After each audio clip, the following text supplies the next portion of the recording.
Welcome back to another episode of In Systems We Trust. My name is Marquis. I am your host, and today I'm speaking with Nicholas Hill. Nicholas co-founded MyConversation, where he helps ideal clients and partners choose their brand. Nicholas connects companies with informed buyers in the right place at the right time, starting warm conversations that turn into new business. Welcome to the show, Nicholas. Hi, cheers. Thanks for having me, Keith. Yeah, of course. I'm looking forward to this conversation. Thanks for joining at this hour. I know you're across the pond in the UK, so appreciate you staying up a bit later in the evening to have this chat. I'd love to start off with, what's your story, Nicholas? You're running two businesses, or at one point you were running actively two businesses. You have Serve to Sell, and now you're more focused, I understand, on My Conversation. Tell us, kind of the journey that led you to this point today. Awesome. Yeah. So systems and process is going to be a big part of the conversation today, big part of my background. And that starts way back in my first job, actually, when I left school. I ended up sort of going into local government. I don't know how you phrase it in Mm. Canada, but it's over here, it's local government. Tax. Tax is Yeah. what I started out in. So I started out in tax, went into sort of lots of different elements of public sector work, and in the public sector, as you can imagine, policies, procedures, processes, and systems is what it's all about. And I think I like that because Mm. I'm definitely on that side of the curve in terms of personality type. I like to think I can be creative, but I'm better off implementing and sticking to a list of activities, if that makes sense. With my business partner right now, he's definitely more left side of the brain creative, and we kind of work well together. So Yeah. that's kind of the background. So worked in local authority for years, kind of had this desire to get into the real world, let's call it. So found my Mm. feet in sales, and in sales I kind of stayed on the path of things that are more technical and more process driven. So engineering was one of the things I focused on in the sales career. Precision engineering. So again, even though you're selling, it's lots of conversations, technical conversations, and it's all process driven in that environment, right? In automotive Mm. engineering, aerospace, etc. Then I got into software sales again, very much about process. And then, ironically, while I was in sales, the things I used to really enjoy, um, as well as obviously having conversations with people like yourself today, was ultimately finding a really good process to move the needle in whatever role I was in. Mm. How can I use processes and systems to my advantage to make life easier, to save time, to ultimately get the result? I don't know if it's a bit laziness, but I found that it definitely helped me a lot. Having to do a lot less draft in sales, having very good systems and processes in place. So maybe I could have rebranded as a lazy salesperson. Maybe that would have been a good brand for me personally. But I definitely found that systems and processes helped me work smarter uh, instead of harder, let's say. So that's kind of what led me to do what I do now, which is the last sort of 5 6 years I've been doing consultancy in the sales process, using that experience to help agencies, service businesses, tech businesses, improve their sales process using not just technology, but just having the right framework, having the right customer journey. And I think people can get confused with processes to be all about tech. It's not, right. It's not all about technology. It's also Mm. about methods and frameworks and guides and checklists. And I think I'm all over that as well. So that was up until right now, my conversation about 3 years ago. We realized there was a big problem in sales, in B2B sales. And the big problem was that there was this online shift that we've all experienced in B2B sales, in the way Mm. that people want to be reached out to and how they want to have sales conversations. And ultimately, you'll never change the human elements to that. That's the most important part of any sales process, is the human bits. But the online side of that has, I think, been a big challenge for lots of brands in that space. And how do we move across? And what we've developed is, in my conversation, is technology, expertise, expertise, and processes around how to effectively start conversations, with prospects or ideal clients, ideal partners in some instances that don't know the brand we're trying to help. Right on. Earlier, you took the words right out of my mouth. You were saying that you should rebrand to this, lazy salesperson. I don't think it's lazy, and you hit the nail on the head. It's working smarter, not harder, and improving processes. I want to touch on a point that you just made, though, Nicholas. You said, that you're helping. Um, your clients better understand how their prospects want to be reached out to. Now, Yeah, you're in sales, you got a extensive background in sales. I do sales for my agency or my consultancy, and I receive sales outreach all the time. If it's a I rarely pick up my phone. So if I'm getting a sales call, I don't get it till I hear the voice message. But I'm getting a lot of either LinkedIn in mails, or I'm getting direct like outbound cold emails coming into my inbox. And the second that I see, hey, I know you're really busy. Hey, I got like, I'm tuned out already. I yeah, delete them right away. yeah. So how do you gear up your customers to, better frame their emails? And it's not all of them. There's the odd time where there's a clever opener, and I'm like, okay, I'll keep reading. I'm curious how Yeah. you frame this for your customers and what that really looks like in your business. So, I mean, for us, there's a process that we go through with clients to get to that point you just mentioned where ultimately what we're trying to achieve is, and I think the same, anyone's the same in this situation, is how do we authentically cut through the noise with starting those Mm, conversations? How do we do that? And the simple answer is it's yeah. content. It is content. We know that. You're in a Yeah. marketing agency. You've done that. We know it's about content, but content Yeah. in a cold email is different to the content in a blog post or the content in a and the way that's perceived and the way that's engaged with is different as well. So when we dig into content, we need to understand, and we have a process for doing this, who that person is who's sitting on the other side of that inbox, who's sitting there, what's the recipient, what's going on with them. So there's a bit of marketing work actually goes into that, but it's quite a sort of uh, quick kind of whistle stop tour through marketing 101 with clients. We're not a marketing agency, so we're just trying to dig out, onboarding process, Okay. the key elements of their avatar, what's going on, what's the problems, what the challenges, what the pain points, what keeps them up at night, what language do we use, and what we're doing is we're developing something that's all about them.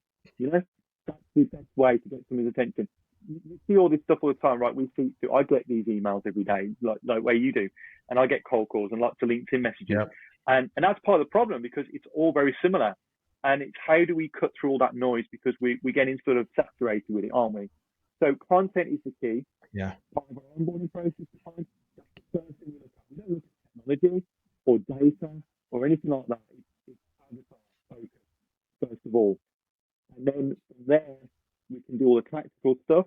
Use the technology to personalize, introduce data to, add layers of personalization, even AI in some instances.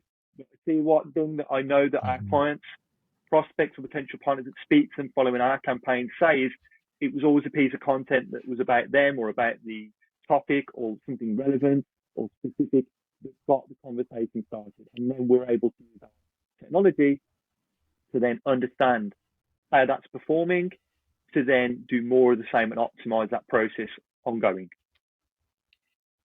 Amazing. And you also mentioned that, you know, process optimization is not just about the tools. I love tools. I love testing them out. I love trying them. I've got my stack. I'm curious, like, if it's not all about that, what does your process Mm. look like? Do you have any methodologies or frameworks that you follow and implement for your customers that, make the difference and, close that gap where a lot of owners may think, put another tool Yeah, behind it, automate it, yeah. let's talk more about that. Behind the technology, we're just layered with SOPs. Ultimately, we're in a managed service. Mm, So just to sort of like go into the deep, not with go into detail too much, but we have two sides to business. One side, we manage the service that we provide for big brands and lots of different types of brands. And then we also have a service where we work with agencies.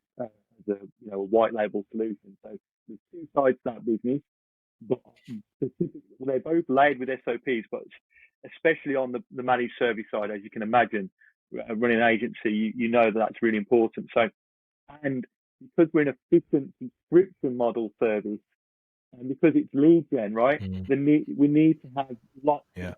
really good process in place, because what we cannot afford is within our margins of our services to be doing lots of things manually or having to figure things out. So from the get go, everything we do has been premeditated. There's a guide, there's a checklist, there's a form. So from onboarding all the way through to campaign live and running and optimizing, there's a template for what email we need to send at any given time. There's a spreadsheet to fill in. There's a form. There's a survey. So from the first call, that's all documented. And like you said, it's not all technology. Some of that is just using documents, and we've got them all organised in folders. So we know at each step which part of that, which document to pick up on for each part of the process. Okay. And when you come in and you're starting your engagements, you're doing your review, you're ready to roll out the methodology. You've got the SOPs and the templates, and I love how you've organized them as well, right? Like I think that is so key in any business. What are some of the most common or biggest mistakes that you see? And then if we can get a bit more specific, to those problems, how do you Yeah. then come in and solve them? So are we talking about problems from our perspective within our process, or are we talking more about clients that we're working with and their problems? These would be problems that you see in your clients. Like, what are you coming in? What are the Okay. the commonalities across the board from your different engagements? And then how are we approaching to fix these problems or the mistakes that these owners are making? Yeah, I think so. We I think the first thing is, when we started my conversation, we didn't know what we know now, right? And I hope you resonate with Of that. What we course. know now, what we've documented now, comes from all of those learnings of running the process. And oh, actually, we didn't factor this would happen, or we didn't realize this would happen. And so I think we're touching then on like operational efficiencies, aren't we? Just keep continue to optimize over time. And I think that's kind of like an engineering methodology, isn't it? We to make things, Ferrari to be the all-time best F1 team, they didn't do that just from a coincidence. It's happened over a number of years, over many years of Yeah. efficiencies and operational efficiencies. So yeah, for us, we're only a couple of years old, but Yeah. what we've done in that quick time is we've listened to clients, we've listened to what they want, we've taken feedback on board, we've been open to it, and at any time anything's happened where there's been a problem, a mistake's been made, or from our side, or we've not realised something, we've not factored in something. We've got this kind of culture. I definitely want to instill the culture in the business, which is we're transparent, we're open Yeah. to change, and when we learn some things and we document it. There's a great book that I've kind of got on the bookshelf here, and I've not got many books, but Principles by Ray Dalio is a Mhm. fantastic book about that Great particular book. piece. Yeah. So that's Yeah. something that I like to really want to make sure we've got embedded in the business. And in terms of the practicality of that, we've had all sorts of things happen where we've had situations where we've brought in clients, started on campaigns, realised actually that, halfway through the kind of process, or going into a campaign and going live with outreach and starting to send out emails, we've actually realised that this isn't working, and then it's time to understand, well, why is this not working? And we can always pin it back to the core fundamentals that we've now made sure we really focus on in our onboarding process. So the targeting may have been out, we might not be Yeah. reaching out to the right person. So let's do a better job of making our targeting sheets more explicit, and making sure we can incorporate what the client is asking for, but also it gives us opportunity to go in and use our expertise at the same time. So it's not purely dependent on them, because they might make a mistake, but it's not ultimately not always dependent on us either. So there's a collaboration, and how do we reflect that in our documents, in our process? So that's kind of some of the things Got that it. we've gone through. Yeah.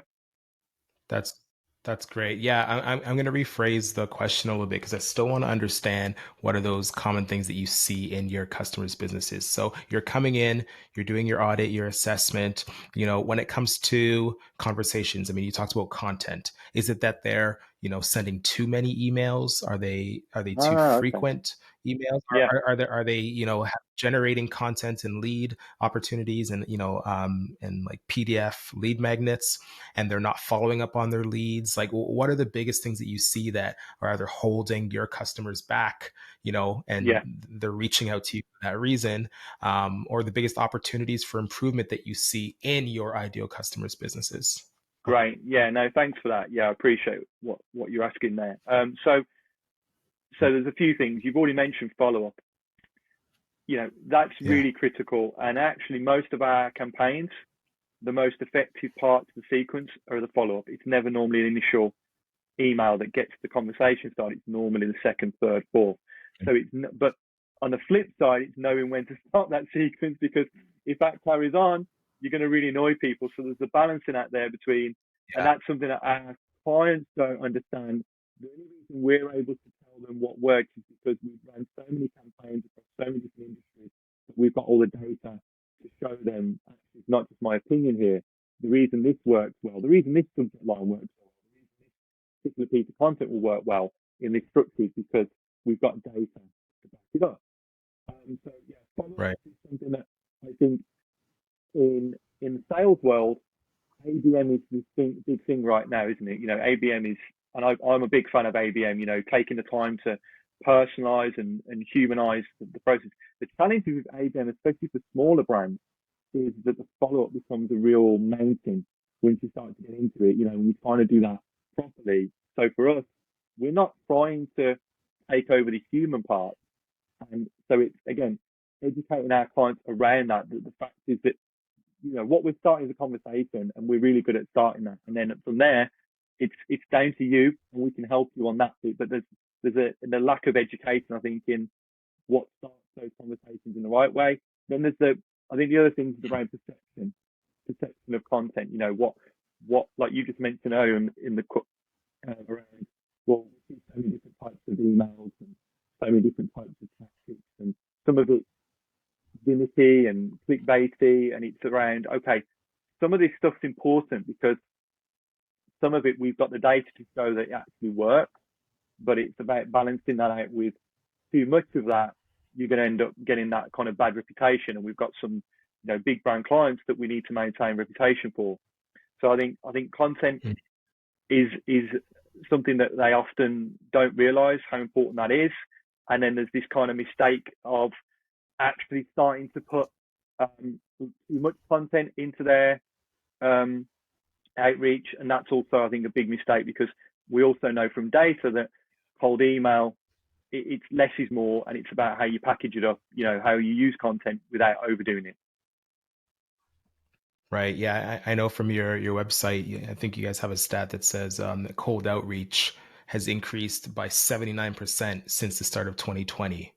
Right? Like I Yeah, think people, suddenly like they don't have the ability to travel and to go see people or, go to networking events. And so they're resorting to other ways to connect with these people. So I thought that was an interesting exactly. stat. Yeah. Yeah, there is a school of thought that, thinks that if you're at a certain level of business, and I'd love to know a bit more about who your ideal client is, and maybe that will better answer this question. But, when's the right time for a business to expand their sales departments? Again, and that school of thought is that, if you're the CEO of a business and, you're under 2 years, let's say, you should be doing all the sales. But not all leaders in the C suite are good at sales. They're not relationship people. They don't, Mm. conversation doesn't come naturally to them. And so, what's that threshold as far as time or team size when you should maybe bring in an SDR? And if you're pre all of that, how are you training these potential people who are in these leadership roles who aren't naturally people? Yeah, that's a really good question. I think to answer the first part of that question, it's very much down to I think it's measuring the effectiveness of that product market fit that, for a smaller company, they need to establish product market fit for the sales process and see that the conversion is there in line with where they're looking to grow. If they can see that even on a small scale, and there's margin in what they're doing and there's profit, then that's the time to scale up. That's the time when you know that actually just doing this, we've got the processes in place now. We know what to say. We know how to move these conversations forward. We know when to source leads from. We know how to, we know what our customer journey is at that point, and that's been delivered in the results. We can see that in the data, in the KPIs, in the sales metrics. At that point, whatever size you're at, that's the time to expand, because unless if you try to expand and you don't have all that, it could go badly wrong. If you're trying to Yeah. if you're trying to do that before you've got too soon, then you may miss the opportunity to really better understand your customers and what's making it really easy and efficient for them to buy your products and services. So that's something we talk about a lot in my conversation. Like, a good sales process helps inform buyers efficiently choose your products and services. That doesn't always mean you need a long drawn out approach, but what we do need to establish in any new kind of sales process is product market fit. Now, ironically, the best way to get product market fit is normally to get out there and start having those conversations, right? Because once you do, Yeah. you start to learn more about your customer and what's going on in their world. And I think that's the way that it should be, rather than trying to force a product where it's not needed or where it's not relevant. It's got to be tailored around your customers, and to a certain degree, so I think what we've done, we work with startups, we've actually been able to use our processes to help them get those conversations started, and that's been really useful. Not just in cold sales, let's get some sales on the board, but actually, we're learning some things here. We're talking to the right people now, and actually talking to them is giving us more insight. Okay. And Second how part, long do sorry. these engagements run? Oh yeah, yeah, What was please. Yeah, sorry, I just realized second part. So then on the flip side of that, it was teaching people how to get better at sales. And I think the answer to that is not everyone is and needs to be effective at sales. But I think what I would be looking at in regards to growing a sales team is profiling. I'm a big fan of that. So profiling people and making sure we understand their strengths and weaknesses, disc profiles, MBTI, whatever it is that you're familiar with, or whoever's listening, whoever's familiar with those kinds of personality profiling. I think it's really important to understand the people involved in the business, where their strengths are, and whether that leads to sales or not, and not trying to force somebody into something that they're not, because it's never going to come across as very authentic, and you're going to face a lot of resistance with that. Um, there are ways, I think, with good frameworks and good guides, you can people who aren't necessarily extroverted. I know lots of people who are naturally introverted who are really good at sales. So I'm not suggesting that just because you're not like a people person doesn't mean you can't be good at sales. But I think there's got to be this natural inclination in the personality. There's got to be some drive, and there's got to be some interest in what they're doing and who they're talking to, and they need to be able to listen and move that conversation along. Yeah. That's good. Yeah, just on the introverted part. I mean, that is absolutely me, right? I am the number one salesperson in the company, and I love the process. I love meeting new people. I'm a communicator, and I love getting on stage. I love networking events, but they drain me. And if I could just like Yeah. give all of that over to someone else and just release it, I would so love that, but I would miss out on so many of the things that actually I enjoy about the process. So I love Yeah. that, and finding that fit, but also not forcing people into it. You have these three core issues that you identify. There's the time, systems, and the mindset. I think we're talking a little bit about mindset. We're talking about systems as well. I'm curious to know Yeah. how the third here, time, fits into this, and then I'd love to talk about these SOPs as well after that. But could you touch on this time and how this fits in as one of the core issues that you're seeing? Time. Yeah. I think so.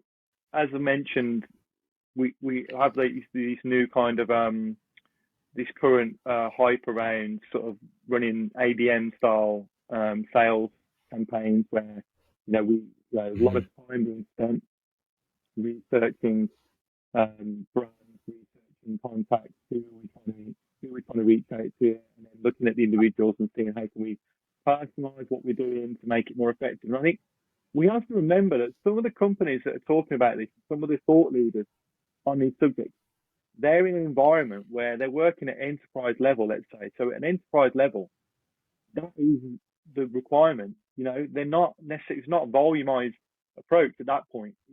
The volumized piece is in the attempt to get those conversations moving. It's not necessarily they're reaching out to hundreds of people every day.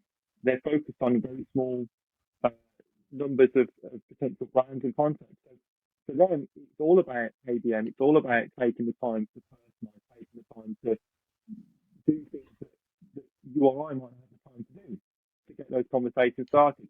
So that becomes, so from my perspective, being as a small business owner and working with lots Yeah, of small businesses, that's a big challenge for founders of agencies. That's a big challenge for tech startups because they just don't have the time to sit there for 6 hours a day coming up with content, researching, putting personalization into their messages. So they need something that can kind of bridge that gap. So in my conversation, what we try to do is help balance out the the human bits that they really need to be focused on with the scale and efficiency delivered by technology.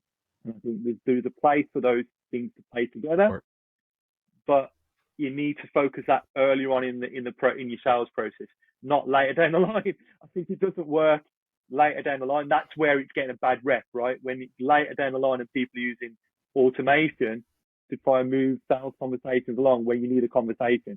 From my perspective, where that's just really useful is cutting through the noise when you've got a big chunk of people you need to try and get the attention of. That's where what we do works really well. It wouldn't work well in an ABM environment where we're trying to talk to 20 brands, three contacts to each brand. A cold email campaign is sure. not the right way to do it, right? It's a much more personalized. So time's about where you're at, what kind of company you work in, and what's the goal? Are you chasing $1 million deal? Well, yeah, ABM all day. Take the time. Are you selling products that are subscription based and it's all about MRR? Well, maybe there needs to be some level of consideration of time in that respect. I love that you said that. Great answer. Like, there's no one size fits all solution, right? Thinking about the human first, and then thinking about how the tech can, play a Yeah, role in yeah. in that process. Um, so on the SOP side, I mean, you're coming in, you have your templates, you have your SOPs, and you understand the standards of what it takes to deliver, or reshape and change the mindset of these organizations from a sales perspective. What do your engagements look like? Are you coming in and you're with them for 6 months, a year? Are you teaching them how to develop their own SOPs that are customized to their team, or are you leaving yours with them and taking them through your program and then bidding them farewell? I'm just curious, how this real mind shift takes Mm. place and what that leave behind looks like in the process as well. That's a really good question. I think so. From our perspective, with every client, there's ultimately got to be an onboarding and an offboarding process, hasn't there?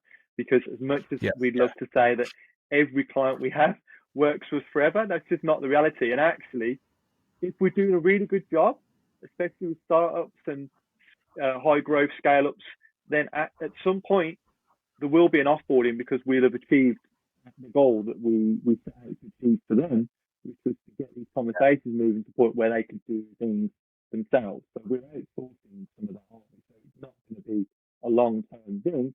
However, really interestingly, with our ideal clients, and I know we're going to go into that, but one of our ideal clients here are partnership teams of big brands, like retail brands, B2C. And partnership teams are really interesting because they operate like we do. They're B2B. They're trying to get partnerships started with other brands. So it's all B2B outreach. It's all B2B kind of sales, let's call it. And so for them, and I think they suffer with the same problems as like startup founders smaller agencies, for example, they're a small team in a big company. They have to act very entrepreneurially in the way that they behave. They don't have a lot of them don't have like a CRM to use or any technology around what they're doing. They're not familiar with sales technology either. They're just more about relationships. That's why they're in partnerships. That's what they're good at. So for us, we do have to be mindful of that. So we use very basic kind of project management stuff for them. We're not trying to overcomplicate what we do because ultimately it would be just overwhelm for them. So everything's very basic, like basic spreadsheets, basic documents by design, by intention, because we know they're not going to get on with using anything that's too sort of like project management specific. Let's put it that way. So it's all very basic stuff. But what we do tend to drive our clients to is our software because that's been designed with them in mind. So in our software, we have dashboards, we have tools where they can look at the data of the campaigns and easily see how effective things are and gives them an understanding of where they want to optimize. They have control over optimization within this process. And I think that's really important. They don't feel like it's a black box. They can't see what's going on. They're using the software in their own way. We might be behind the scenes pulling the levers and putting some fuel in the tank, but they're on the other side of it looking at the screen and saying, okay, this is what we can see we can see what's working here and also what's not working. So they get information and insights. So I think in terms of what they get working with us is they get some education around basic project management. We're taken through a process of we're putting all this together. They get access to the folders. They can go in and we can collaborate on where we need information. There's all that's there for them, very simplified. But then the rest of it's all focused on the outreach, and that's where our software really helps us to simplify for them. And then with we offboard, obviously we're able to provide all that information in reports and handing over data and information to really slick offboarding as well. Right. I really like that. So it sounds like you're focused on education then, and like including them in the process, having them, start Yeah, thinking about what this can look like so that they can, make, more informed decisions in the future. Is that more or less the yeah. approach you're taking? I think that Okay. we had one client who was we worked with the global partnerships director, and within the time that we worked with him, we worked with this client for quite a few years actually. So we've been with them for quite some time, considering we're still quite a young company. So within that time, we educated him and the team not just on what we do, but on just the whole process of starting partnerships and starting those partnership conversations and how to do that.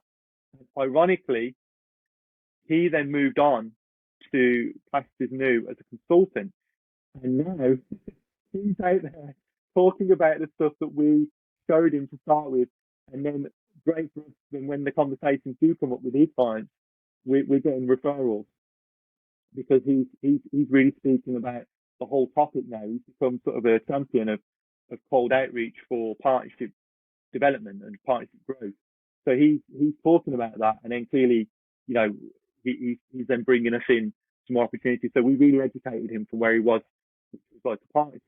So no understanding of lead gen, no understanding of data, content, messaging, all that kind of stuff.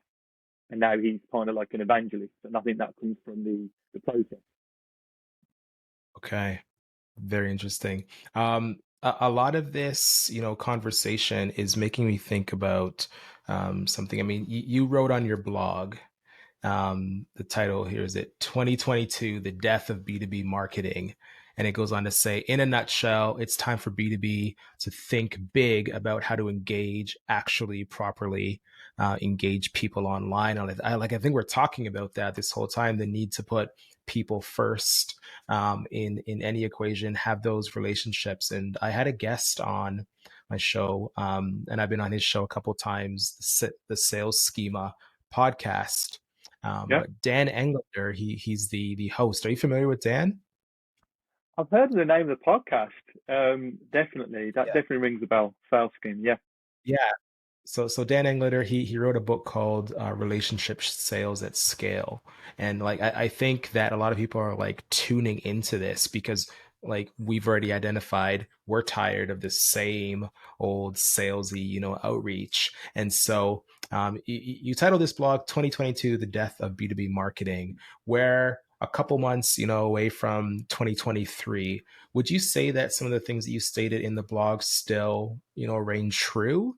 And as we're approaching 2023, what's coming up? Like, what are some things that Mm. B2B, companies need to be looking out for? Is it rewriting their sequences? Is it creating and distributing more video? Is it resorting to, direct snail mail? I love when I get those little Yeah. personalized cards now. Is it doing, event marketing? What's coming up, and what should B2B owners, be thinking about as we go into 2023 and beyond? Yeah, it's something that we've been thinking about a lot this year. And first thing is that no, I don't think the problem's been fixed this year. I think we're still seeing this problem. The fact that you and I are talking about the amount of cold emails we get and cold calls and all that stuff, and it's still not right. There's still a problem there. And I think if we look to B2C, I think we find answers. If we look at the B2C way that's shifted to online, it's much better transition of going online. A lot of companies are found success in the B2C and switching online. I think because B2C captures the interest of individuals through brand and content, but it's easy for them to do that when you're selling products, right? I think when you're selling B2B services, it's much more difficult to make that transition because, as I've said earlier, you're never going to remove the need for human interaction in a B2B sales process 99% of the time. So how do we do that? And I think the answer is content. But what content? What does that mean? So let's take a step further back in terms of where things need to go next year. We've got in the business a number of investors, and one of those investors had an advisor, and one of those advisors took on a confidential project at a big social platform recently, and that social platform is getting bombarded with lots of people messaging, DMing, and connecting and emailing. You know what I'm talking about, right? So yeah, LinkedIn. So LinkedIn has got a big problem, and that's why I think the death of B2 market is still very much a present thing. LinkedIn is testament to that, the way that LinkedIn is a platform right now.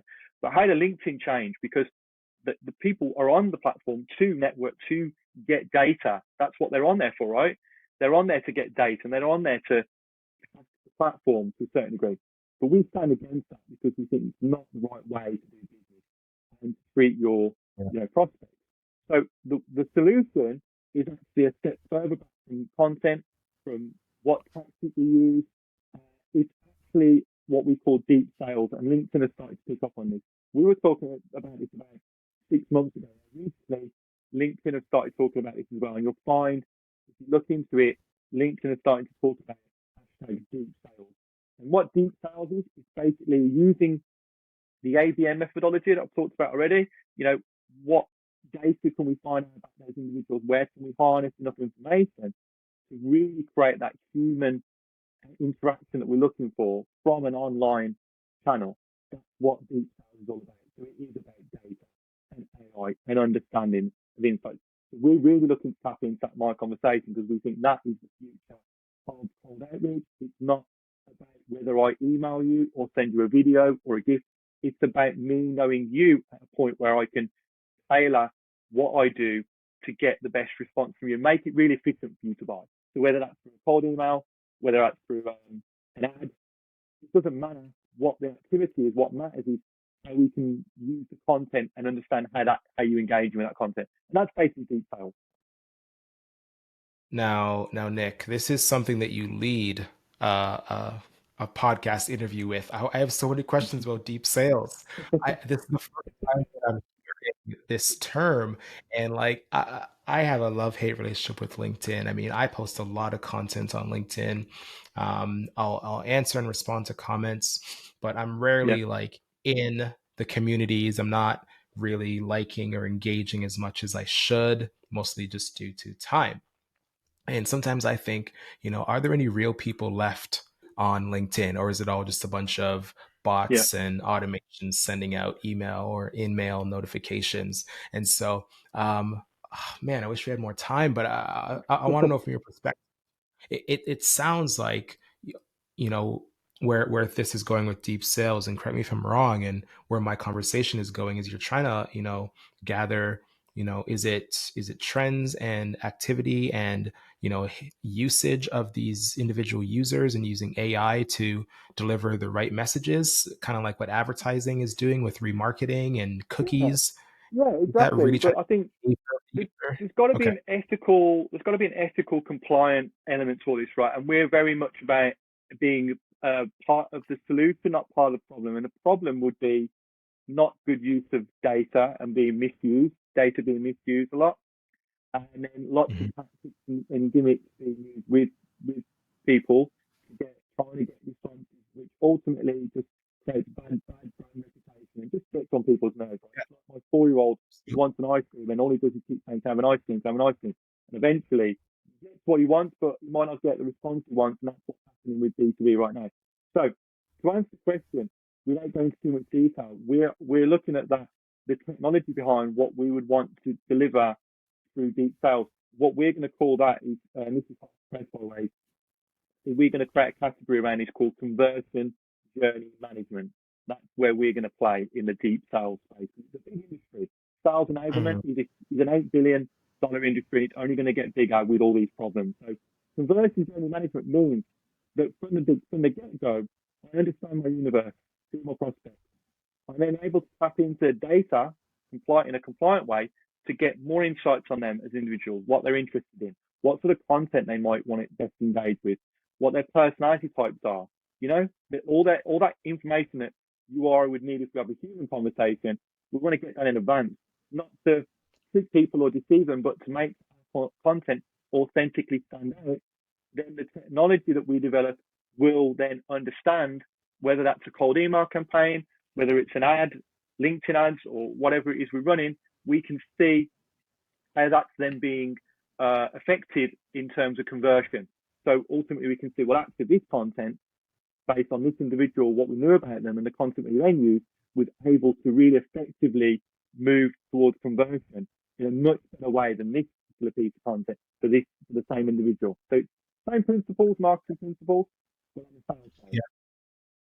Is it all looking at content and their activity around that? Are you running paid ads and doing surveys? Because I know if we're talking about Facebook or Meta, right, you've given them all your information. They know all your movie favorites. They know all your book themes. They know where you like to eat, where you like to dine out, or Yeah. if your favorite hotel chain. Like, they have all that information. I don't know if LinkedIn has all that information No, we don't beyond. want to go down that route. I think that's the bit where it gets creepy, right? Where it gets very creepy. So, from our perspective, what we would want to know, what you or I would want to know, right? If we are talking to you in a sales conversation now, is what can I understand about you before I speak to you that gives me an opportunity to make what I'm saying relevant? How can I make sure that what I'm delivering to you is on the right wavelength in terms of your personality type? And how can I really start the conversation off on the right foot?